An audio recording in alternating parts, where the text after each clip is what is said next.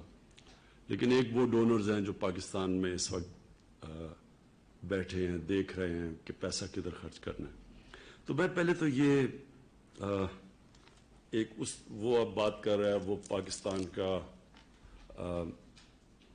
Fund razor جو کہ 30 سال سے پیسے اکٹھے کر رہا ہے پاکستان میں. تو مجھے پاکستان کی جو پاکستان کی قوم کا جو جذبہ ہے پیسہ دینے کا، شاید کوئی بھی نہیں اس کو پوری طرح سمجھتا جو میں سمجھتا ہوں. کیونکہ یہ میرے لیے بھی جب میں شروع ہوا پیسے اکٹھے کرنے تو یہ میرے لیے بھی ایک بڑا ایک عجیب میری زندگی میں ایک تجربہ تھا کہ میں سوچ کچھ اور رہا تھا اور ہوا کچھ اور. سوچ یہ رہا تھا کہ میں پاکستان کے اس اسکول میں گیا جدھر سب سے امیر پاکستانی پڑھتے تھے. تو میں تو سمجھ رہا تھا کہ ادھر سے پیسہ میں اکٹھا کر لوں گا کیونکہ سارے امیر لوگ تھے.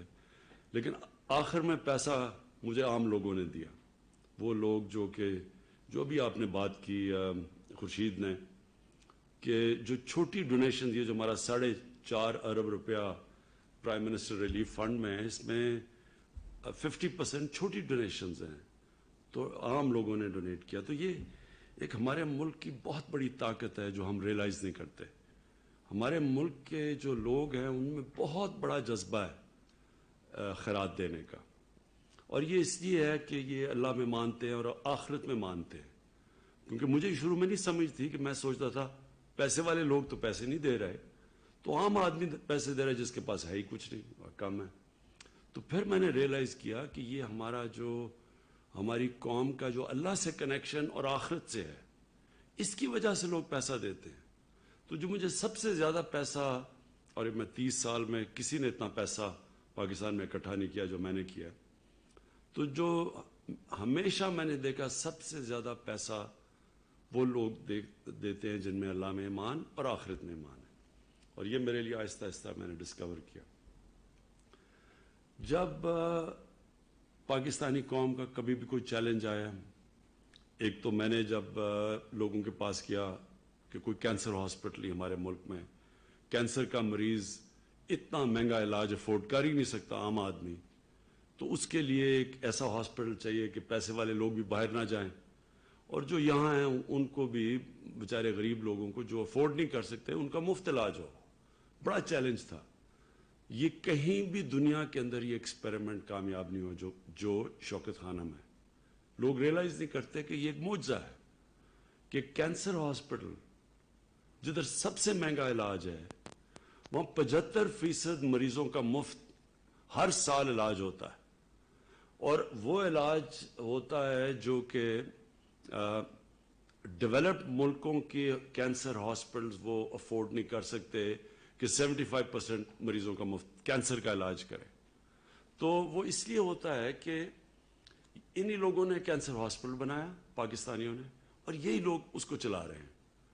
اور جو ہاسپٹل 70 کروڑ روپے میں بنا تھا, آج اس کا خسارہ 75% کینسر کے مریضوں کا مفت علاج کرنے میں جو اس کا خسارہ ہے سالانہ, وہ 12 ارب روپیہ ہے. تو 70 کروڑ کے ہاسپٹل میں 12 ارب روپے کا مفت ٹریٹمنٹ ملتی ہے. تو یہ ایک ٹریبیوٹ ہے اپنی قوم کی کہ ایک دفعہ لوگوں کو یہ اعتماد ہو جائے کہ جو ہم پیسے دے رہے ہیں وہ ٹھیک جگہ جا رہے ہیں, وہ چوری نہیں ہو رہا ہے. اس کے بعد یہ قوم جتنی کھلے دل کی ہے اور جس طرح یہ خیرات دیتی ہے, میرے نہیں خیال میں دنیا میں اور ایسی کوئی قوم ہے. اور ہم ویسے بھی پاکستانیوں کو دنیا کے ٹاپ ان ملکوں میں سمجھا جاتا ہے جو سب سے زیادہ چیریٹی دیتے ہیں. تو اب میں اپنا دوسرا تجربہ آپ کو بتاتا ہوں کہ جب زلزلہ آیا 2005 میں اور فلڈ آیا 2010 میں. فلڈ آیا تو میں نے وہ سارا جو علاقے دیکھے نیچے تک دریائے سندھ کے ساتھ, وہاں بھی لوگوں کی کمی نہیں تھی. لیکن پرابلم میں نے ایک چیز دیکھی کہ ایک جگہ ساری دنیا پہنچ جاتی تھی جب پتہ چلتا تھا, مثلا بالا کوٹ پتہ چلا جی بالا کوٹ بالکل ڈسٹروائے ہو گیا.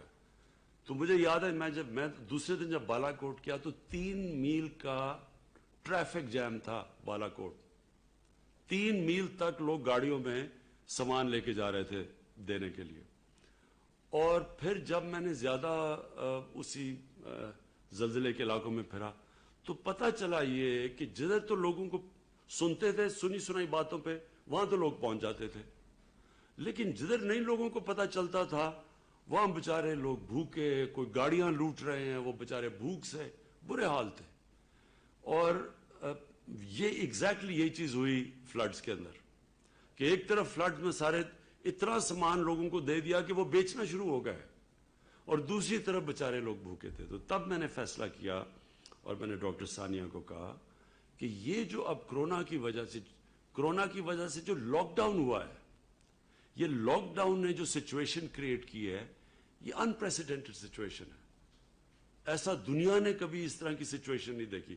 ہمیں تو چھوڑیں, ہم تو پہلے ہمارے مشکل حالات سے نکل رہے تھے, لیکن اگر آپ دنیا میں دیکھیں, امریکہ جیسے ملک میں میل لمبے کیوز بنے ہوئے ہیں, گاڑیوں میں لوگ کھڑے ہیں کھانا لینے کے لیے, خیرات لینے کے لیے. امریکہ جو دنیا کا سب سے امیر ملک ہے, کیونکہ یہ کبھی ایسی ہوا ہی نہیں دنیا میں. اٹلی کے اندر لوگ بےچارے بھوکے ہیں, لوگوں کو کھانے دیا جا رہے ہیں. تو ہمارے ملک میں تو ہونا ہی تھا, جیسے ایک دم بند کیا ملک. اور بشیر صاحب آپ نے کہا میرے سے اگر وہ پوچھ لیتے صوبے تو میں کبھی اس طرح کا لاک ڈاؤن نہ ہونے دیتا, کیونکہ جب آپ لاک ڈاؤن کرتے ہیں تو پہلے آپ کو یہ سوچنا چاہیے کہ ہمارے لاک ڈاؤن سے معاشرے کے مختلف لوگوں کے اوپر کیا اثرات آئیں گے.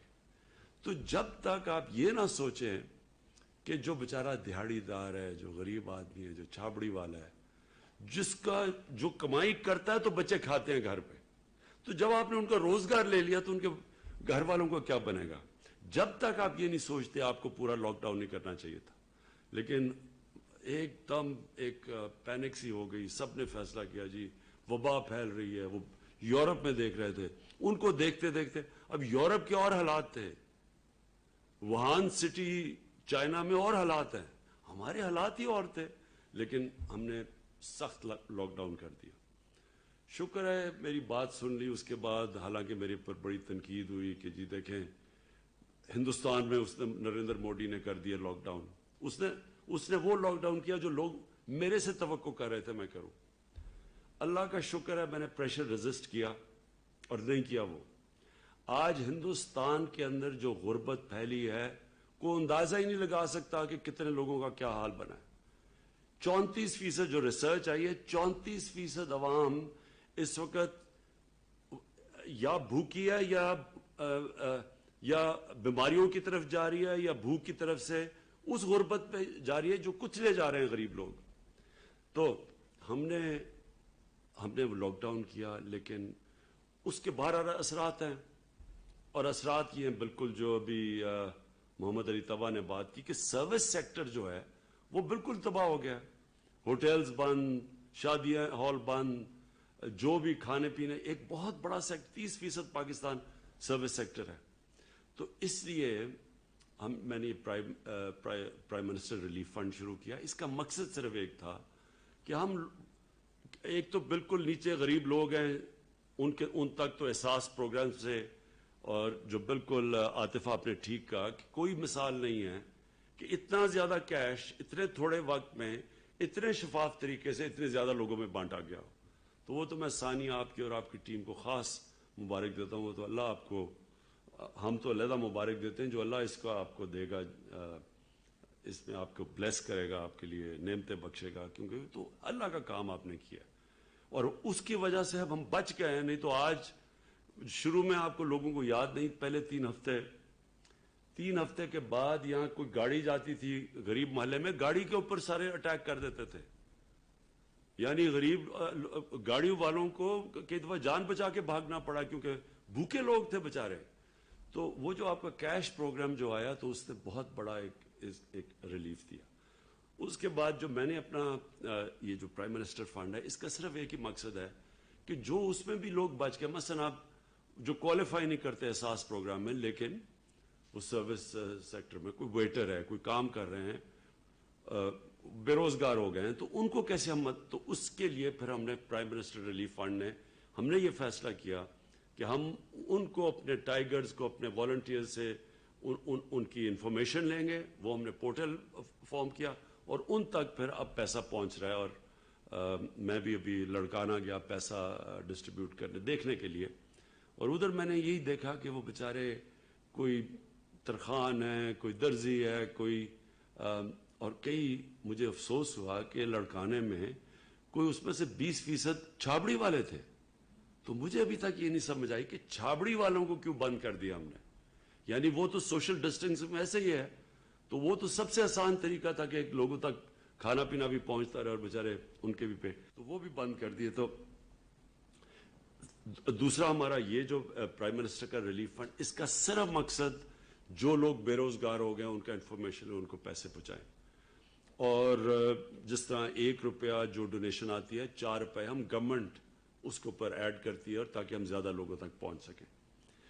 لیکن جو آج ثانیہ نے جو ڈونرز کو اکٹھا کیا, ڈونرز کو ان کے ساتھ, یہ سب سے بہترین طریقہ ہے کہ ہم ایک پوری ویب سائٹ کے اوپر انفارمیشن دیں لوگوں کو کہ جو لوگ بھی مدد کرنا چاہتے ہیں ان کو پتہ تو چلے کہ وہ مدد کدھر کرنی, کدھر مستحق لوگ ہیں. تو وہ جو پورا میپ بنایا ہوا ہے اور پوری ایک سپاٹس بتائے ہوئے ہیں کہ کہاں کہاں لوگوں کو ضرورت ہے, یہ میرے خیال میں یہ سب سے بہترین کام ہے. اور یہ ہمیں مسلسل کرنا چاہیے. یعنی ہمیں گورنمنٹ, ہماری جو ویو ہے کہ ہم نے پاکستان کو ایک فلاحی ریاست بنانا ہے, ہم نے جو مدینہ کی ریاست کی بات کرتے ہیں, ہمیں سب کو یاد, پھر سے میں بار بار دہراتا ہوں, دنیا کی پہلی فلاحی ریاست بنی تھی اور اس کا مقصد ہی یہ تھا کہ بجائے سارا پالیسی بنے طاقتور کے لیے, نچلے طبقے کو اٹھانے کی کوشش کرے. تو وہ یہ قدم ہے جو کہ ہم کانسٹنٹلی یہ انشاءاللہ جب کرونا کا بھی ختم بھی ہوتا ہے تو تب بھی ہم یہ مسلسل ڈونرز کو اور جو جن علاقوں کے اندر لوگ مستحق ہیں ان کو ہم خود ہی جوڑتے رہیں گے تاکہ گورنمنٹ بیچ میں ہی نہ آئے. ایک طرف ڈونر ہے وہ ڈائریکٹلی دے پیسے ادھر جدھر کے مستحق لوگ ہیں. اور پھر جو آخر میں یہ جو لنگر اور یہ جو ہم نے پناہ گاہ بنائی ہیں, یہ تو ہم نے کرونا سے پہلے ہی اس نتیجے پہ پہنچ چکے تھے کہ پاکستان میں جو لوگ سڑکوں کے اوپر سوتے ہیں, کیوں سڑکوں پہ سوتے ہیں؟ سردیوں کی انتہا ہوتی, جب ٹھنڈ یا اسلام آباد میں 0 ڈگریز پہ ہوتا ہے تو بیچارے لوگ فٹ پاتھ پہ سوئے ہوئے ہوتے ہیں. لاہور میں ہم شروع سے بھی دیکھتے ہیں داتا صاحب کے باہر وہاں ساری سڑکوں کے اوپر لوگ سوئے ہوئے ہوتے ہیں. تو یہ ایک ہمارے معاشرے کے لیے اتنی شرمناک چیز ہے کہ ہم اتنا بھی نہیں کر سکتے کہ یہ بیچارے لوگ, پہلے تو پوچھے سڑکوں پہ کیوں سوئے ہوئے ہیں. سڑکوں پہ وہ اس لیے زیادہ تر سوتے ہیں, وہ آتے ہیں کام ڈھونڈنے شہروں کے اندر. شہروں میں کیوں کام ڈھونڈنے آتے ہیں؟ کیونکہ انہوں نے اپنے بچے پالے ہوتے ہیں, وہاں ان کے پاس پیسہ نہیں ہوتا. اب وہ شہر کے اندر اگر وہ ان کو جب